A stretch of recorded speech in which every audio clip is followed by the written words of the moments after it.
just love. And it's by an African American author. Or two, it's about a book that I really want to bring awareness to. And one of those books that I have coming up, I'm scheduling the interview now, which is with an African American graphic novelist. And the book is meant for probably the teen category, which my son read it and he loved it. He's a tween, I guess we'll call him. And he loved it. And it actually is a series. So it's really close to something. I guess they described it like something like a Harry Potter line, but it's geared towards African American children. And that's something that's just phenomenal to me. Another author that's coming up in the month of April is an author that writes about domestic violence issues, but it's a fiction novel. And so it's not like the whole book is dedicated to it. However, she uses it as a part of her platform.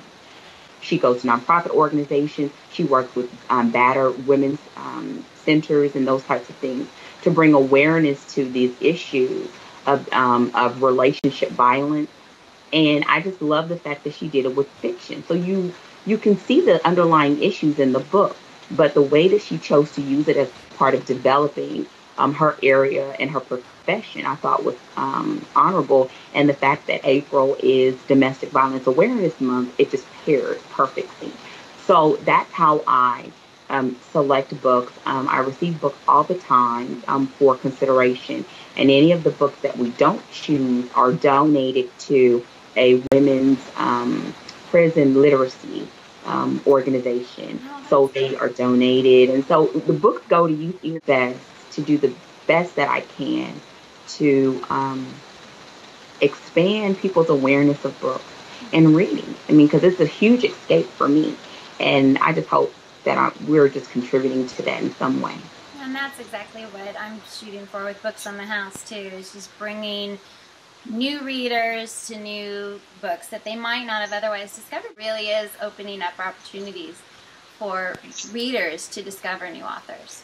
Exactly. And I think the other part of that is that people have to also understand where the benefit is in having sites like ours. I mean, they may come to your site because they want to listen to an interview or they see an interview with a particular author. But while they're there, most people click around. And that's the advantage. You know, they may find out about an author that they had no clue about. I mean, some of my favorite authors now are so under the radar, and it's ridiculous that they are. Whereas before, I am a diehard loyal reader. So if I love your book, I go and buy them even if I have no clue what the book is about, right? So why not do that for someone else? Right. And so, and that's one of the benefits of having sites like ours, and also about what I consider cross-pollinating those audiences, because a good book is a good book. Right. That's just it. I mean, Near Virtual Book Tours is about African American authors, but that's not why I read those books. I mean, I read everything. And so the ability to bring those audiences together to expose people to different books is just, it's a help to those authors, but it also expands you as a reader. Well, and although it's all very cliche to say that we are this melting pot, it's true, you know, and my husband is Latino and my children are this mixed culture. They're of this mixed culture, and my books tend to have these Latina characters or Latino families because it's part of the way that we live and it's part of who my kids are.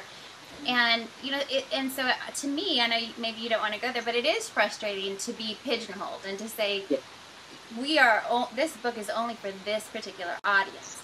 And so that's why I'm hoping that by partnering with you, that we are broadening the exposure of just good books for everybody and eliminating that idea that it's just for this particular audience. And you're absolutely correct.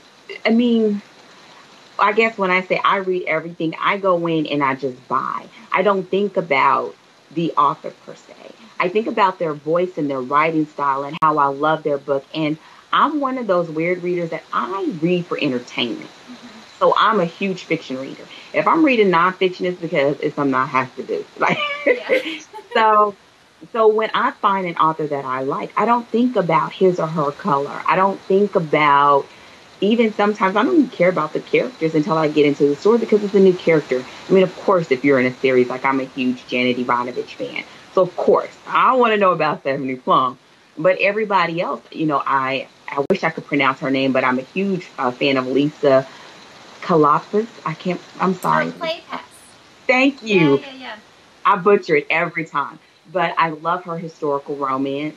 I buy every single one. Like I already have one ordered that doesn't come out till May. Mm-hmm. It has nothing to do with them. It Right. has everything to do with their writing ability, Mm-hmm. but it has nothing to do with them personally. Well, and I think that's the thing is good writing touches on the human experience and our emotions. You Mm-hmm. know, and that's what we all seek as readers is that Exactly. type of a connection, regardless of who wrote it. If you've created these characters that we care about, whoever they are in the situations, that's what speaks to us. Or they have the ability to transcend. I mean, because I don't want to live in the 1800s in England or Right. if it takes me away from the real world for that short period of time, bravo to her or him. Mm-hmm. And that's what it's about. And so if we can be a conduit or in some part of introducing that relationship, or for me, picking up African American literature was my first reintroduction to reading after I stopped as a child because I was big into those teen books then. I mean, it wasn't as big as they are now, but the Ramona Quimbley and the Babysitters Club, and that's the type of reader I was Right. as a teen and as a young reader. And then I stopped for years, and then picking up a book by her name was Evelyn Palfrey, and now she's a really good friend. But picking up one of her books and reading about a woman that was like me Mm-hmm. brought me back to reading, and I haven't stopped since. So what if we're that person? Right. We do this interview and someone says, "Wow, that was interesting." I'll spend $7 on that, or I'll spend $10 or $15 on that book. Then it's the start of a new relationship with reading. Right. I love that. Well, I love what you're doing. Okay, now you have another project called Sir Author. Is that right? Yes, Can you tell Sir us about that? Authors is it's new, but it's something that I was already doing with Nia Promotions. And what Sir Authors is, it's a book promotion group. Right now we have 7 authors, and what we do is we cost share advertising and marketing dollars for the books that are slated for release in this year, which is 2010. So it's kind of my brainchild, but I took bits and pieces from other groups that I saw. I read books and I thought, how can I utilize the skills that I've built with Nia Promotions and the relationships that I have with some of the websites that cater to the audience that my clients are looking for while cutting down their overall budget. Because for some of the authors that I work with, they don't have a huge budget or they don't have, the powerhouse of a large publisher behind them. And so what has happened is we've come together and now you have 7 authors that are assisting to promote your book as an example versus you doing it alone. Is that And kind of in print, through advertising, or through blog sites, or all of both? yes, all of it. And that's what they love. And that's what I love because I get to have fun. But we do print, we do mail, we do events. We also do online advertising. And so we all basically come together and I organize and coordinate and everyone just have a good time. And we do monthly group conference calls so that it's really important for me to educate people on how they can do this themselves. Now, of course, they can always pay me to do it. you know. But if they can do it themselves, then I found that I have clients for life in some way, shape, form, or fashion, and that's what it's about. So we do have monthly conference calls. We also have an anthology which I compiled that will be released in May, which is called Coffee Confessions. And it's all of the authors. They have written a short story.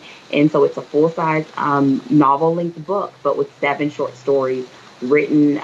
So we're having a lot of fun, but we're also handling business in an effective way, in a budget friendly way, especially for these times.